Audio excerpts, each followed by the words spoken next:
Okay. So this is the functional spinal unit or the motion segment of the spine. On this motion segment of the spine, okay, you will see that you have the disc, the facet joint. These constitute the motion segment of the spine. And this functional unit is held from the front by the ALL, okay, PLL, the capsules, the ligaments, and not shown here are all the muscles that will take part in it. Therefore, the most important thing is that now you need to go back to your anatomy and read about it. You have to understand the biomechanics and also the load distribution. For the spine, you know this is the anterior column and this is the posterior column. The weight distribution of the spine occurs through the anterior column by 80%. Right? So anything that affects the anterior column, especially here you can find the disc. Okay, that is mainly where the pathologic process will be. Okay, now most of the time patient will come to our clinic and they will already have a imaging done for them. With my slides not moving. Okay, good. All right. So in this new age of imaging, patient will come to you with the sets of X-rays and MRI ready. Okay. Therefore, okay, you must not rush and straight away see this image without adequate clinical examination. Okay. Why? Because MRI is normal in around 80% of the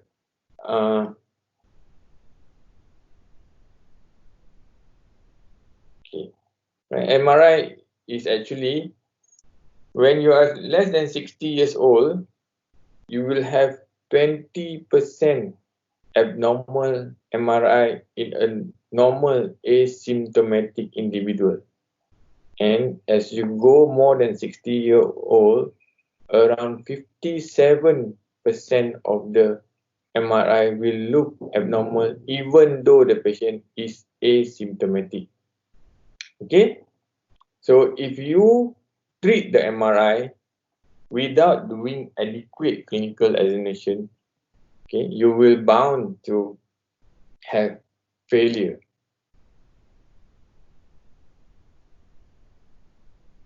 Any questions so far? All right. So the most important part, we will start with a clinical history. And during clinical history, the most important is the location of the pain. As you can see here, this is the anatomic chart. Okay, and this anatomic chart is very useful for you to chart where is the pain. Okay, for example, they can have pain in the paraspinal area here. They can have deep buttock pain, or they can have a radiating type of pain that goes down to the leg. So this is important, and then you can actually chart this and see the consistency of the patient symptom during the subsequent visit. Next is the onset and the duration of the pain. The onset can be insidious or it can be acute. Acute is most common when you have a fracture, whereas insidious onset is usually more when you have a pathologic process, for example, like infection or an inflammatory condition. Okay, quality and intensity of pain is best assessed by using the visual analog scale. Okay, So this scale is useful for you to document the intensity of the pain that the patient is experiencing. Okay. What are the aggravating and elevating factors? If you remember the first slide, the picture of the disc, okay, and you remember the my diagram that 80% of the load transfers through the anterior disc, you will also know that if the problem is from the disc, it will be aggravated by flexing the spine, because flexing the spine will load the disc, and the same disc pain will reduce if you extend the spine because you unload the disc. The same goes for your facet pain. Facet pain will be loaded when you extend, so the patient will have pain when they extend the back. And finally, very important in history are the any red flag symptoms. And this is your homework to read about the red flag symptoms. Okay. Right. So this is the anatomic chart of pain. Okay. For example, we'll have this patient, a young 40-year-old patient complain of back pain. Okay. He is complaining of back pain here. Okay. The back pain radiates to the lateral aspect of the right leg. Okay. Back pain go to the right leg. Okay. Up to the foot. Okay. You see that from this, you know that this radiation of pain is actually going along the dermatome, and when associated with numbness, most likely differential diagnosis will be some problem with the disc, either a disc prolapse or facet arthropathy causing a nerve root compression. For example, whereas if the back pain is only localized to the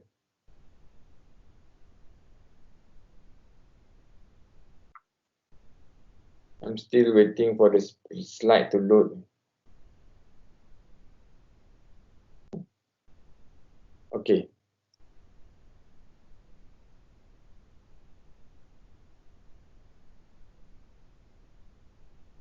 So when the back pain is only localized to the paraspinal area, here and here, most likely that the back pain is muscular in origin, whereas a back pain that is inside the buttock, for example here, with radiates only to the posterior thigh above the knee, is more likely to be a problem of muscular origin in the gluteal, for example, like piriformis syndrome or iliopsoas pain or a sacroiliac joint dysfunction pain. So, the other history that you have to know is the medical illness of the patient. For example, when the patient is having morbid obesity, okay? And in morbid obesity, normally the patient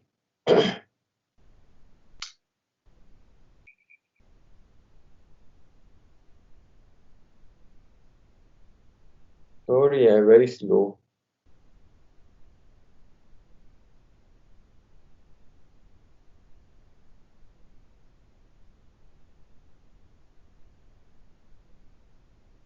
Okay, medical illness, morbid obesity, because morbid obesity is one of the factors that will increase the loading of the disc. So this is actually one of the factors that will have patient will have more back pain. Previous surgery, especially previous spine surgery that they have undergone, is also very important. What are their medications? For example, NSAIDs. Okay, because NSAIDs will have their own side effect. Social history and psychosocial status is also very important. In social history, you particularly must ask about the smoking history, because smokers is the third risk factor for the patient to have chronic low back pain. And psychosocial status, for example, if they have been having the chronic back pain for a long time. So very important to assess the psychosocial status, because sometimes you will need an input from a psychologist to manage this patient. And finally, about their employment status. In employment status, we know that the longer the patient is on medical leave, the less likely that they will improve with your treatment. So sometimes they keep on coming to you and ask for a longer medical leave or for a light duty, and this patient will usually never get well despite whatever you do, because they actually have a financial gain from their illness. Okay, the other history that you must know will be if they have the previous response to their back pain treatment. Okay, and inside here you have to note what are the anti-inflammatory medication that they have taken. So if they have taken NSAID, they have taken COX-2, whether this medication has improved their pain. If improved means it is a good indicator. Whether they have undergone enough physical therapy or physiotherapy during their treatment, whether they have undergone any form of diagnostic injections, because if they have undergone, for example, a nerve root block or a caudal epidural, and then you want to see whether their pain improve or not. If their pain improve, then they are more likely to improve with the current treatment. Finally, whether they have undergone chiropractor or acupuncture. Okay. Differential diagnosis of back pain actually is very vast. Okay. Here you will have the spinal and the extraspinal cause of pain. And spinal, the important thing is the structural. Again, go back to the diagram of the disc of the functional spinal unit. So any form of segmental instability, okay, when there is abnormal movement, or a discogenic pain, okay, or a tear in the annulus here, will lead the patient to have back pain. Presence of facet arthropathy here, okay, ligamentous of muscular sprain, and also spondylolisthesis. So from the structure itself, you know that there will be a lot of pain generators. The other cause will be spinal stenosis. Spinal stenosis is reduced in the effective diameter of the canal. Fractures, okay, history of trauma is important, but in elderly sometimes they can present with a very minimal trauma. So fracture in an osteoporotic is also important.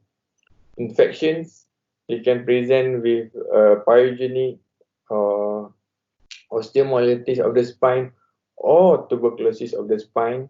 Inflammatory, for example, like in rheumatoid arthritis, okay.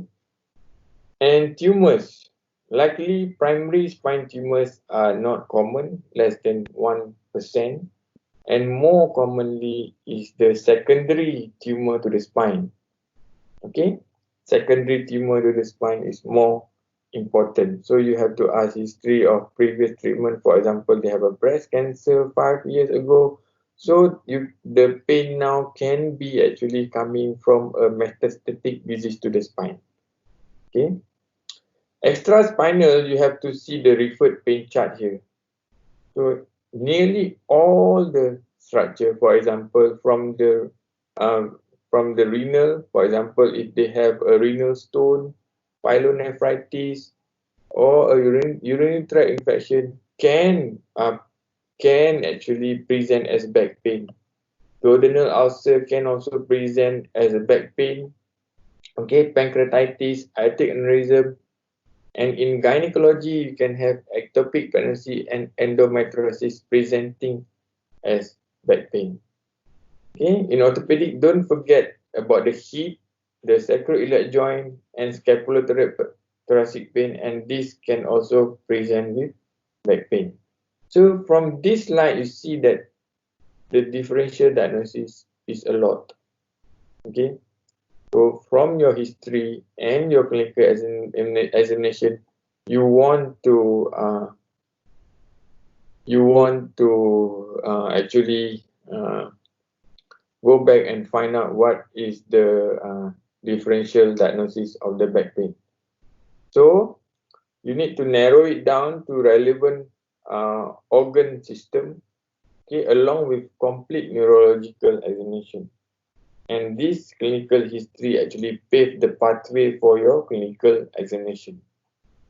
And how I do it actually, we will still follow the loop will move, but then actually the clinical examination starts with walking. Okay, when the patient walks, you actually uh, look for the gait.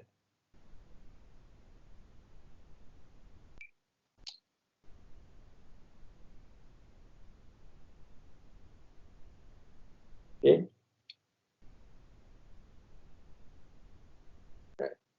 so walking and the gait. When the patient stand, you want to see their spinal balance, presence of deformity, and you want to do the range of motion test. From standing to sitting, and during sitting, you can actually do what we call as a tripod test, which is something like SLR but done in sitting position. And then you ask the patient to lie supine, where you do a complete neurological examination. I say complete, complete neurological examination. And this is the time that you want to do some special diagnostic tests.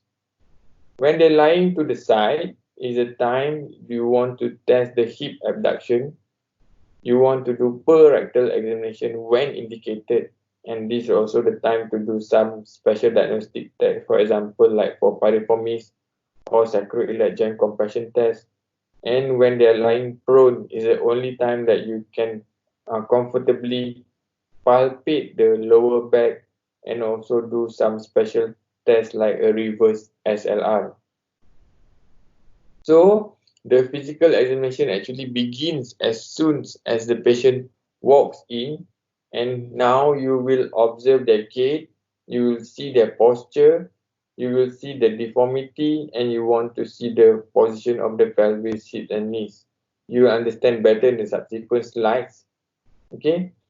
From when they walk in, the gait itself, okay, you want to see whether they come in walking by themselves, whether they are using any assisted device, for example, a crutches or a walking frame, or they actually need to depend on their family members to walk into your clinic, or they actually come in a wheelchair, or you can also have patients come in with a stretcher when they are already unable to walk.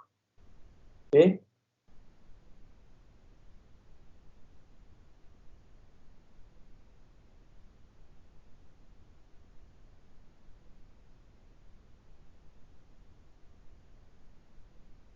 Any questions so far as I load the slide? Okay. So, your video is not playing. Okay, very slow, right? So during the gait examination, you want to see whether they have any form of antalgic gait or a drop time, and then as they stand, whether the pain is relieved or when you tend to sit, it activates or relieve the pain. What is a normal functionless. Ni apa? Teaching pada teacher. Sekarang. Apa rekod? Tak, Online. Tengah teaching ni, dia guna Microsoft Teams. Microsoft Teams. Okay, the normal spinal balance that you can see here from the picture, you can see the head and you can see the pelvis. Ni undergrad. The head is centered on the pelvis. Macam korang macam mana? You can see that the shoulder level, the pelvis is also at a Tak level. boleh saya, dia kena invite. And on a side, this is from the coronal. And from the sagittal view, this one, you can see that the head is centered on the pelvis. The best way to see this is to see the pinna, and the pinna should be centered on the greater trochanter. And you want to see the normal spinal alignment. Okay? The spine will be out of balance. For example, in the third picture here,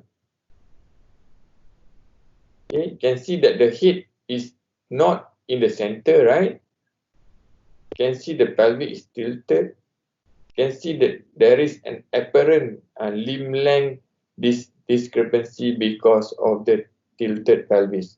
And finally, very bad sagittal plane malalignment here. You can see that the head is totally out from the center of the pelvis.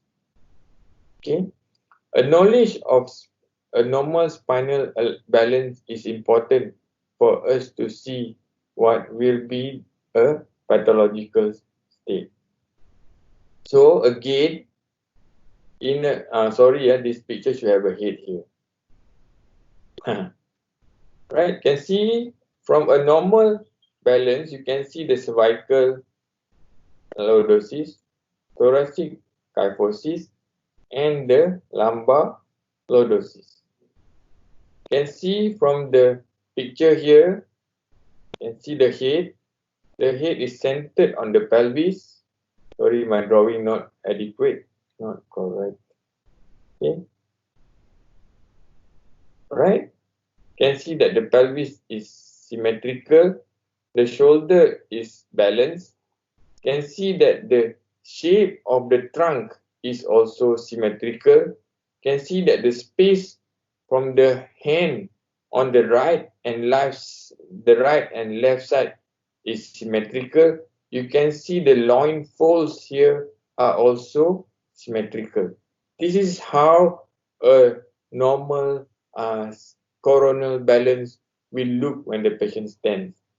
And from the side, you can see that the tragus here should go and pass at the trochanter. Anything outside this will be called as a not balanced spine. Okay, and a not balanced spine will look like this.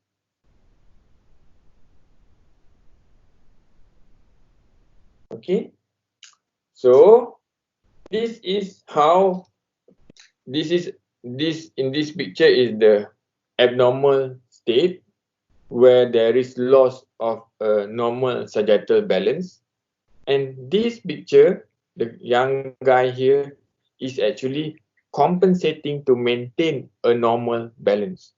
Okay, what you actually do to maintain a normal balance is that you will hyperextend above the pathologic area. For example, the spondylolisthesis is around L4, L5. There will be hyperextension at L2, L3 to increase the lordosis, right? And then the next step will be a reduce in the thoracic kyphosis, and the next step will only be increase in the cervical lordosis, so that you can see forward. So you maintain your balance. Okay. In the legs, the compensatory mechanism will be a retroversion of the pelvic or a pelvis back tilt. The pelvis which is normally tilted will be retroverted like this. Okay. And worse, or the most non-physiologic compensation is actually for your knees to bend. because when your knees bend, you won't be able to walk long because your energy requirement to walk will increase so much. Okay, I hope you understand well the compensatory mechanism to maintain your balance. Okay, when you are not maintained, okay, in balance, this is what will look like. So I already asked the patient to extend the hip, extend the knee, and you can see the ear here, and this is the imbalance here. And you can see the step signs at the back there. That is the step off sign typical for high-grade spondylolisthesis. You can see how the prominent erector spinal here working so hard to maintain her upright. Okay, so right. So now our patient is still standing, and this is actually also a good time to do a general physical examination of the spine. And what we want to look here is specifically beside, marking the patient is obese, overweight, whatever, look for spinal stigmata. Spinal stigmata is a telltale signs of a spine problem. Okay. For example, this is okay. You know what does Cafole, and then what are the disease that is associated with. Okay, presence of tuft of hair, presence of presacral dimple, and presence of a cystic lesion can portend to a spina bifida. And also the foot is very important. Okay, for example, you have a clawing of the toes here. You can have high arch foot. These are all neurologic conditions that can lead to foot difference. Okay, and you will also need to see about the presence of deformity like scoliosis here. Okay, and scoliosis will become more pronounced if you ask the patient to bend forward. And you can see here the shoulder is not balanced, the pelvic is not balanced, the head is not centered on the gluteal line. You can see the space and right and left side is not equal. So these are all the things that you have to mention when you examine patient with deformity. While the patient is still standing, this is a good time for you to do a spinal range of motion, and range of motion of the spine occurs in flexion, extension,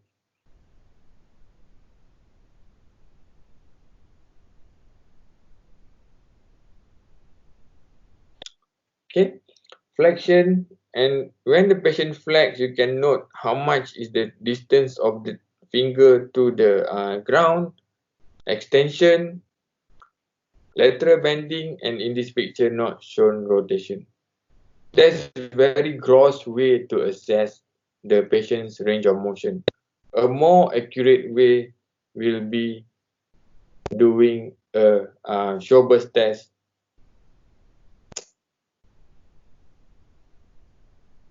I hate this. Right? And in Schober's test, is actually more accurately measures the flexion of the lumbar spine, or what we call as excursion of the lumbar spine, because you can also bend forward by flexing at the hip. The patient can touch the floor because their hip range of motion is so good to compensate for their lumbar spine motion. And this Schober test will actually tell you whether there is enough excursion of the spine or not. To do this test, you first mark the posterior superior iliac spine here. Okay, mark at the center, and then mark at an area 10 centimeter above the posterior superior iliac spine from the midline, and ask the patient to bend forward, and any values less than 5 is abnormal. Okay, now you're going to ask the patient to sit. Okay,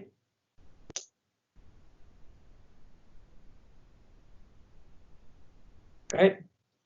Okay, and as they are sitting on the examination table, this is a good time to do what we call as a tripod test. Tripod test is similar like SLR, right? For example, this patient is having radicular pain on this leg. Okay, first you ask the patient to sit. Okay, when the patient sits, normally this is the original position. The hand is here, and as you extend the leg, now the leg is extended, because of the pain increase, then they will actually move their hand backward. So the position of the hand moving backward indicate that this test is positive. Okay. So the most important part now come when the patient lie down on the examination table, and this is the time that we want to do a complete neurological examination. And here we use this chart to help you do a very precise and targeted clinical examination. For example, this is the motor side, and this is the sensory side. In the motor, for the lower back is here, and for the upper limb is here. So in the lower back examination, for example, patient with back pain, you want to assess the key muscles, okay, because these are the muscles that is purely innervated of the root involved. For example, L2 is the hip flexor, so you want to assess the power grade by asking the patient to flex the hip. Once he flex the hip, you are actually the level that you are assessing is L2. L3, you extend the knee, okay, and more commonly we assess is the ankle dorsiflexus, that is the L4. So if the ankle dorsiflexion is weak, so you know that the nerve lesion is actually L4. If the long toe extensor is weak, the nerve lesion is L5. And when the patient have very bad ankle plantar flexion, okay, means they cannot plantar flex the ankle against resistance, means that is the S1 root involved. Okay. Okay. We assess the sensory examination based on key sensory points. These are the key sensory points, yeah. Okay.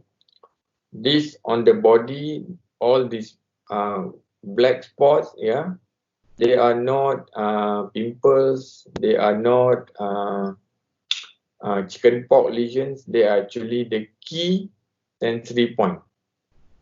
And if you want to assess, for example, the sensation of C4, it is adequate for you to just do a light touch and pinprick at that dot area, and you don't need to test the whole area here.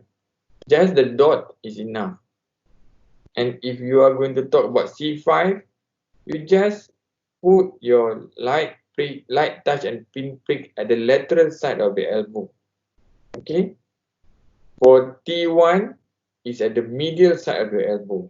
So like this, you can actually finish your clinical examination very fast, very concise, and you can actually determine the level that's involved. So we'll just do a short test here. So if the patient power L4 is 5, L5 is 3, S1 is 3, right? And the patient actually have sensory loss at this area. So you know, right, that the lesion is actually at L5 root and below. So, okay, another test example. For example, if you have the patient now complain of arm weakness, all right, he cannot extend the elbow. You do at C5 is full 5, C6 is 5, and then C7 the elbow extension he cannot do is 3, C8 and below is also reduced, and the sensory here you test at C5 is normal. Okay, you test at C5 is normal, C6 is normal, but then your C7 here is reduced, C8 is reduced, so you can actually safely tell that the neurological level it is at C7 and below. Very precise way to know the level of the involvement of the spine. Okay, so this is very important. So I want you to ask any question if you don't understand. It's clear? Okay, good. So your clinical examination is not complete without a good parietal examination. Okay, but you don't do parietal examination in all the case, right? The indications are when you have patient with bladder, bowel, and these are actually the red flags that I asked you to read about, or in case of spinal cord injury. So in parietal examination, okay, the first thing that you want to assess is the perianal sensation. Sorry, it's written the perinatal, wrong spelling. Perianal sensation, and perianal sensation that you want to see is that this is actually the lower sacral, S2, S3, okay? And then you want to put your finger inside and assess for deep anal sensation. When you are assessing the deep anal sensation, you want to also assess the anal tone, and finally you will do a bulbocavernous reflex.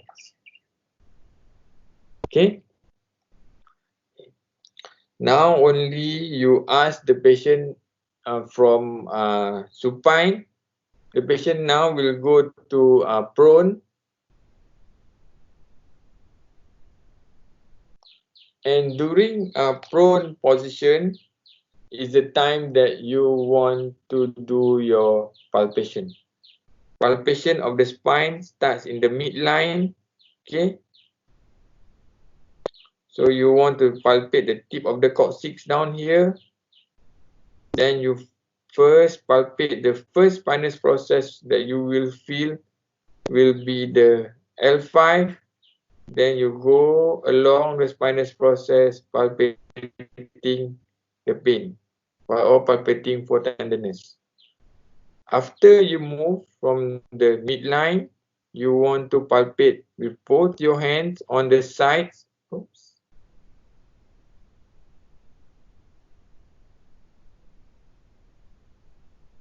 Okay.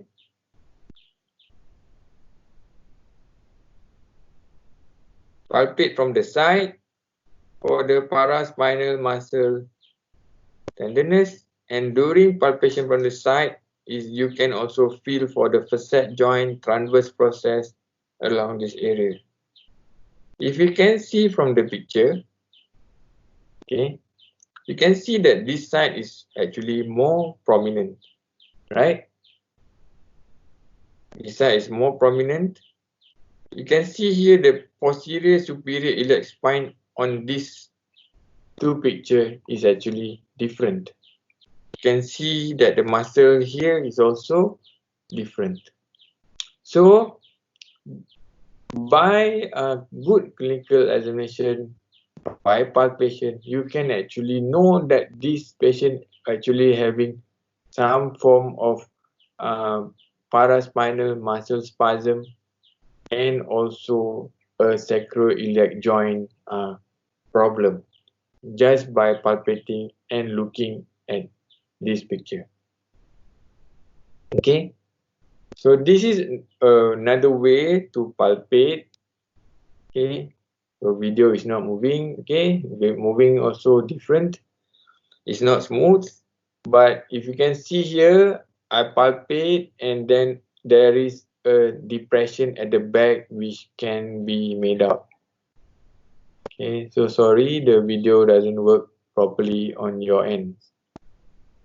Okay, never mind. This we can do during the examination. Right?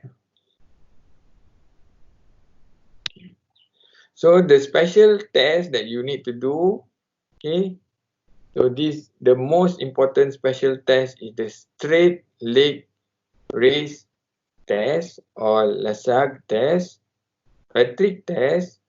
The other tests that you can do are the reverse Lasag or prone knee bending test and Stinchfield test. Okay, the most important test that you have to do is the straight leg test.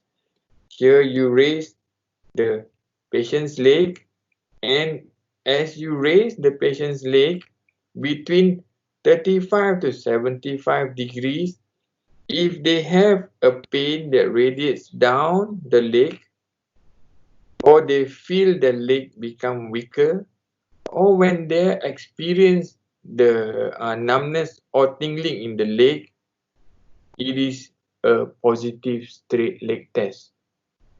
It can be positive in one leg, for example, only on this leg, okay? But it can also be positive on the other side leg. When it's positive on the other side leg, you call it a positive contralateral SLR. Okay, a positive contralateral SLR indicates a huge central disc prolapse. Okay, so the next one that you need to see is this lower chart. Okay, and in this chart, show that the SLR is positive only around this region. If you have the patient, because anatomic studies show that there is no sciatic nerve tension when it is less than 30 degrees. Okay, so if it is less than 30 degrees, there is no tension on the nerve root, and if it's more than 70 degrees, then the problem is actually from the hip or from the sacroiliac joint. Okay, if your patient have a positive SLR, you can actually make it worse by doing ankle dorsiflexion, and the pain will be aggravated. This is what we call as a Bragard sign. Or you can actually ask your patient to flex the neck as you maintain the SLR, and that will also increase their pain. SLR is very sensitive, up to 91%, but it's only 25% specific for a lumbar disc herniation. Okay?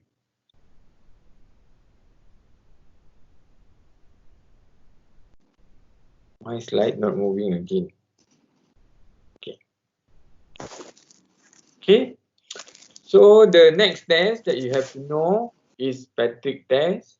Patrick test is also called as a figure of 4 test. Why is called figure of 4? Because at this time you make the leg into a number 4. Right? So it is actually a test where you flex. It's also called Faber because in this test you actually flex, abduct, and external rotate. That's why it's called a Faber. Flex, abduct, and external rotate. When it's positive, Okay, when it's positive, you will have a pain on the other sacroiliac joint here, means not to the front, to behind, posterior. The mark that I made should be posterior, right? So that indicate a pathology of the sacroiliac joint. But if the pathology is coming from the hip, you have pain here. But the pathology coming from the iliopsoas muscle, you will have the pain along this area. Got it? So to summarize,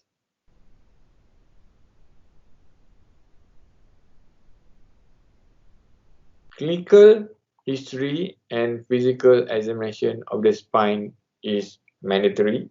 And in physical examination of the spine, you have to do a complete neurological examination of the spine. Okay, please do not treat the X-ray and MRI. Patient will be wondering why you want to touch them, why you want to do clinical examination.